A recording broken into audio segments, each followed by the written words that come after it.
Terima kasih Anda masih bersama kami dalam Sapa Indonesia Pagi. Saudara, nama Presiden kedua Republik Indonesia, Soeharto, jadi salah satu yang diusulkan Kementerian Sosial untuk menjadi pahlawan nasional. Menteri Sosial Saifullah Yusuf bilang, usulan menjadikan Presiden kedua Republik Indonesia Soeharto sebagai pahlawan nasional sudah memenuhi syarat.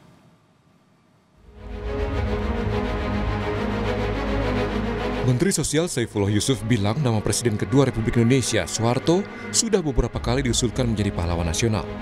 Namun ketika itu menuai kendala karena adanya tap MPR soal korupsi, kolusi, dan nepotisme. Namun setelah tap MPR tersebut dicabut, usulan Soeharto sebagai pahlawan sudah memenuhi syarat normatif. Menurutnya pemerintah akan mendengarkan berbagai pendapat, namun juga menimbang kebaikan dari Presiden kedua RI, Soeharto.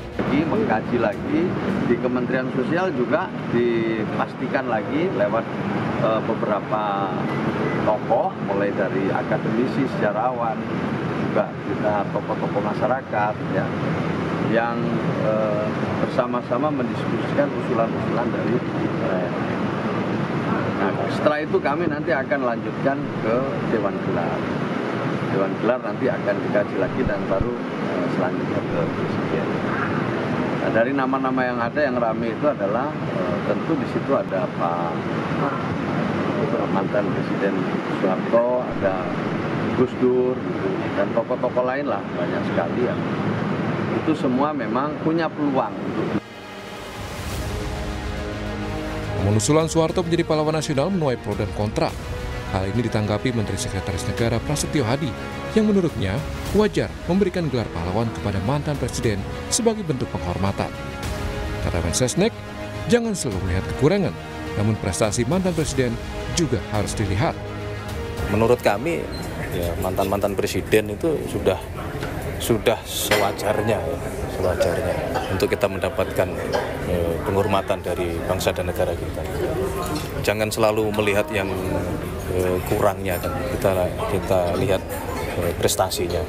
Sebagaimana Bapak Presiden selalu menyampaikan bahwa kita itu bisa sampai di sini kan karena prestasi para pendahulu-pendahulu kita. Mulai dari Bung Karno dengan segala dinamika dan permasalahan yang dihadapi masing-masing kan. Kemudian Pak Harto, Pak Habibie, dan seterusnya kan. Gus Dur, Bu Mega, Pak SBY, Pak Jokowi, semua punya jasa, tidak mudah. Tapi sejarawan dari Universitas Nasional, Andi Hadian, bilang keinginan menjadikan Presiden kedua RI Soeharto sebagai pahlawan nasional perlu dipertimbangkan kembali. Dia mengingatkan era reformasi justru terjadi karena mahasiswa berkorban agar Soeharto lengser dari kekuasaan. Dia juga tokoh sejarah penting dalam sejarah kita sebagai sejarawan. Saya tidak bisa menisbikannya, tapi kita juga harus melihat bahwa sejarah itu adil ya. Kita harus menempatkan segala sesuatu dalam proporsinya. Jadi katakanlah gini, tadi disebut reformasi. Kalau pertanyaan saya, untuk apa reformasi terjadi? Mengapa mahasiswa mengorbankan dirinya turun ke jalan saat itu untuk meminta Soeharto mundur? Ada apa di situ? Itu suatu sejarah yang juga saya akan sampaikan sebagai satu, kalau dalam ini artinya historical circumstances itu.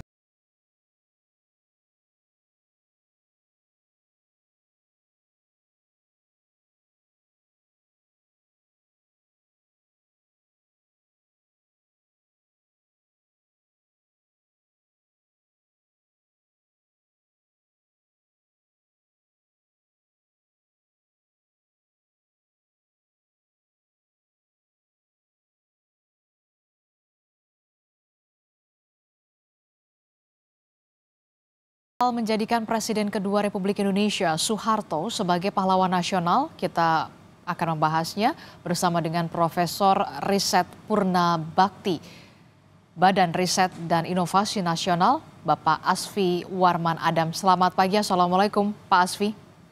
Waalaikumsalam, selamat pagi Mbak Divi. Ya, Pak Asfi, kalau kita lihat kan memang mengemuka sekali soal pro dan juga kontra terkait dengan usulan Presiden kedua Republik Indonesia, Bapak Soeharto ini dijadikan sebagai pahlawan nasional begitu. Selain nama Pak Harto juga ada nama Gus Dur dan juga ada nama-nama tokoh lainnya. Kemudian yang paling mencuat adalah nama Pak Harto begitu ya. Tapi saya sebelum sampai ke sana, saya ingin tahu dulu sebenarnya apa pertimbangan-pertimbangan yang bisa dijadi bahan pertimbangan begitu ya, seseorang atau seorang tokoh ini bisa dijadikan sebagai pahlawan nasional terkait dengan jasanya, sejarahnya atau seperti apa sebenarnya? Ya sebetulnya untuk menjadi pahlawan nasional itu ada beberapa persyaratan ya, umum dan khusus. Persyaratannya itu adalah bahwa tokoh ini mempunyai jasa yang sangat besar bagi nusa dan bangsa gitu. Dan dia berjuang itu sepanjang hayatnya. Jadi perjuangannya itu bukan tiba-tiba, bukan hanya pada suatu masa saja, tetapi dari sejak kecil sampai meninggal itu beliau berjuang terus untuk negara dan bangsa gitu. Nah, menyangkut persoalan Soeharto, sebetulnya pada tahun 2008 ketika Soeharto meninggal, itu sudah ada seminar tentang pengusulan Soeharto sebagai pahlawan nasional. Betul. Saya ketika itu juga menjadi salah seorang pembicaranya diadakan oleh KNPI Surakarta ya. Nah, ketika itu saya sampaikan pengangkatan pahlawan nasional ini mempunyai ya persyaratan. Dan kalau persyaratan itu dipenuhi, ada persoalan yang lain yang menurut saya bisa jadi pertimbangan juga. Supaya tokoh yang diangkat itu tidak kontroversial. Tidak kontroversial dalam arti tidak menimbulkan pro dan kontra. Di dalam proses pengangkatan pahlawan selama ini, itu selalu yang saya ingin tekankan gitu. Bahwa jangan tokoh yang kontroversial gitu. Tetapi meskipun kita tahu bahwa ya jasanya sangat banyak, tetapi kan dia menjadi kontroversi karena ada persoalan yang lain yang terjadi atau dilakukan oleh tokoh itu gitu. Jadi itu pertimbangan saya pada tahun 2008 itu untuk mengatakan bahwa Soeharto ini termasuk tokoh yang kontroversial gitu. Nah, jadi pengusulan itu kemudian berlarut terus sampai berulang-ulang beberapa kali gitu, tapi tidak kunjung diangkat juga gitu. Tapi saya juga ingin mengatakan bahwa di sini persoalannya menjadi lebih nyata gitu, menjadi lebih hangat gitu ketika yang menjadi presiden itu adalah Prabowo. Mertua Soeharto adalah mertua atau mantan mertua beliau gitu. Nah, apakah faktor keluarga ini menjadi pertimbangan yang penting juga gitu untuk diperhitungkan gitu. Kalau menurut Anda? Menurut saya kita bisa belajar dari Presiden Susilo Bambang Yudhoyono. Presiden Susilo Bambang Yudhoyono itu adalah menantu dari seorang tokoh Jenderal Sarwo Edi. Nah, ketika Susilo Bambang Yudhoyono menjadi presiden dalam 2 periode gitu, Sarwo Edi itu pernah menjadi wacana untuk menjadi pahlawan nasional. Ketika itu muncul juga ada berbagai penolakan juga. Nah, dan SBY itu mendengar penolakan itu. Dan selama pemerintahan Susilo Bambang Yudhoyono, mertuanya Jenderal Sarwo Edi yang berjasa di dalam selaku ya Panglima atau Komandan RPKAD yang dalam penumpasan PKI di Sumatera, di Jawa dan Bali ketika itu pada tahun 65 gitu. Tetapi ya lagi-lagi pada masa SBY Sarwo Edi tidak diangkat gitu. Oke, jadi ada dan Anda mengharapkan tentu Presiden juga mendengar adanya soal pro dan juga kontra ini begitu ya? Betul gitu, karena tahun ini apa namanya itu nuansa itu menjadi lebih keras gitu, dan juga bukan hanya soal Soeharto gitu ya, ada lagi persoalan lain ketika Prabowo menjadi presiden, maka para sejarawan pun bersemangat gitu untuk mencalonkan Margono Djoyo Hadikusumo gitu. Margono Djoyo Hadikusumo memang tokoh yang apa namanya banyak jasanya gitu. Tetapi saya kadang-kadang jengkel juga gitu. Kok para sejarawan itu berlomba-lomba gitu untuk mencalonkan apa namanya Margono Djoyo Hadikusumo itu sebagai pahlawan nasional karena perhitungan mereka tidak akan ditolak gitu. Dan mereka berjasa gitu untuk mengusulkan. Gitu. Oke, jadi menurut Anda jabatan sebagai mantan presiden belum cukup untuk kemudian bisa mendapatkan karpet merah begitu ya untuk mendapatkan gelar atau menyandang gelar pahlawan nasional. Selain soal jasa-jasa dari Pak Harto, tapi juga perlu dipertimbangkan adalah soal kontroversial. Tapi kemudian Mensesnek pada paket sebelumnya mengatakan setiap kepala negara di era kepemimpinan masing-masing presiden itu pasti ada kelebihan dan juga kekurangannya. Nah, bagaimana kemudian Anda merespon ini? Karpet merah itu bukan hanya satu ya, jadi bukan hanya gelar pahlawan nasional.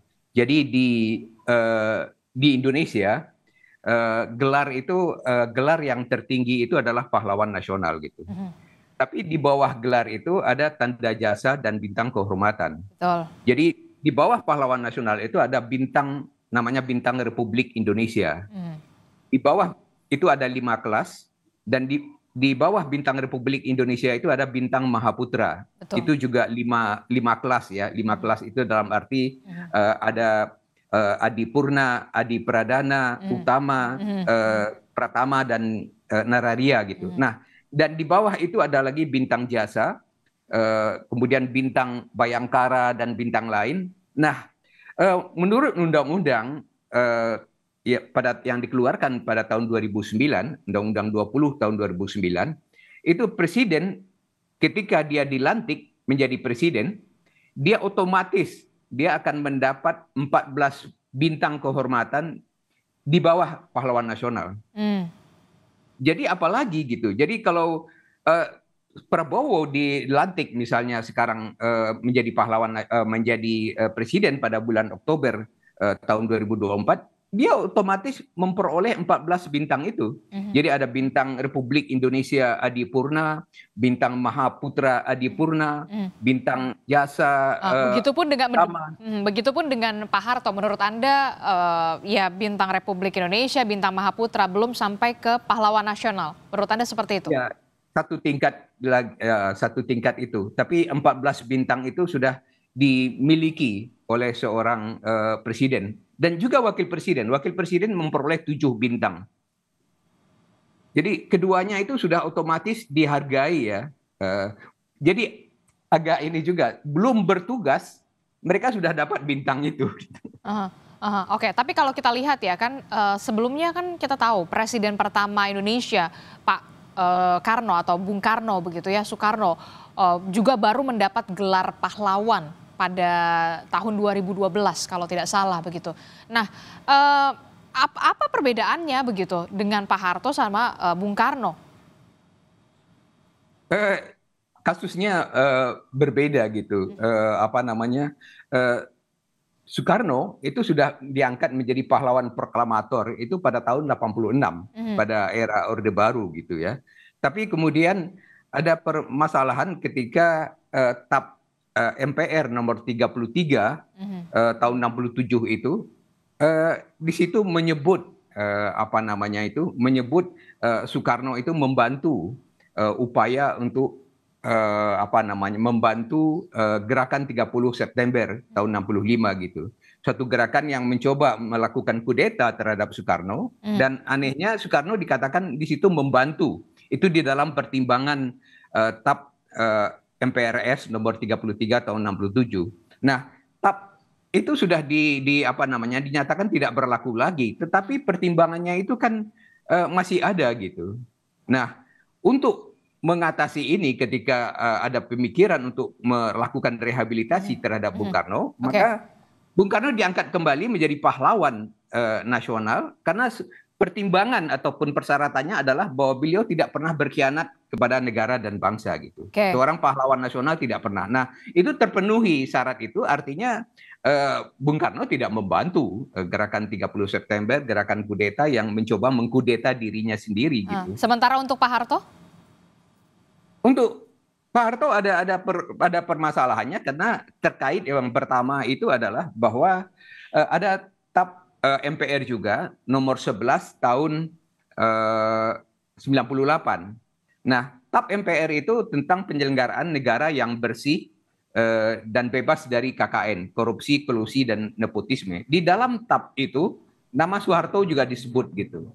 Nah, ini akan memberatkan ketika persyaratan seorang pahlawan nasional itu adalah mempunyai integritas moral, tidak termasuk tentunya tidak korupsi dan lain-lain, Soeharto ada namanya di dalam TAP itu. Nah, ini sudah ditanyakan oleh fraksi Golkar itu kepada pimpinan MPR bagaimana kasus atau status dari TAP nomor 11 tahun 98 itu. TAP, apakah itu TAP masih berlaku? Nah, pimpinan MPR mengatakan bahwa TAP itu masih berlaku. Jadi tidak bisa dicabut, TAP itu masih berlaku sampai sekarang. Tetapi menyangkut Soeharto, Soeharto sudah melaksanakan keputusan hukumnya, keputusan hukum pidana. Dalam arti karena Soeharto sudah meninggal, beliau itu tidak bisa dituntut lagi secara pidana. Tetapi tuntutan secara perdata itu masih ada dan sudah dilakukan oleh Kejaksaan Agung. Kejaksaan Agung itu sudah menuntut Yayasan Soeharto, termasuk Yayasan Super Semar, dan keputusannya adalah bahwa yayasan itu harus mengganti rugi kepada negara. Dan ini belum dilakukan sepenuhnya. Sudah dibayar sebagian, tapi belum tuntas, belum lunas gitu. Oke, itulah yang kemudian juga menjadi bahan pertimbangan menurut Anda, Pak Asfi. Iya, itu menjadi hambatan karena persoalan itu belum diselesaikan gitu. Lalu persoalan yang lain tentunya persoalan yang menyangkut pelanggaran HAM berat pada masa Orde Baru.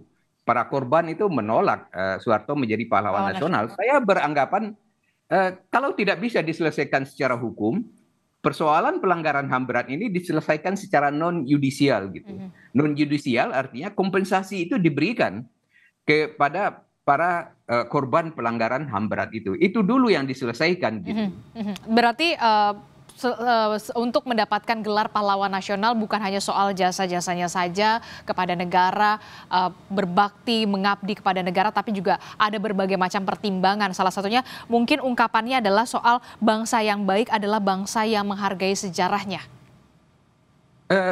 Betul gitu. Jadi oleh sebab itu ya, saya menganggap penting pengangkatan pahlawan nasional ini karena itu penghargaan terhadap orang-orang yang berjasa terhadap nusa dan bangsa.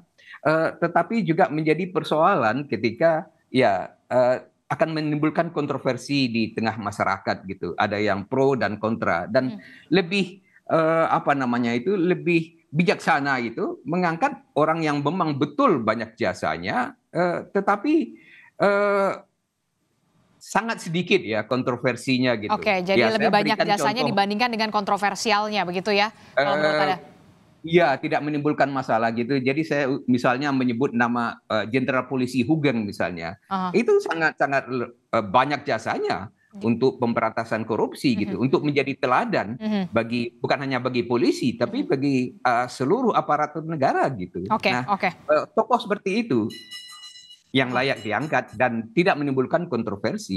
Baik, tidak menimbulkan kontroversi, itulah yang kemudian juga bisa jadi bahan pertimbangan ya.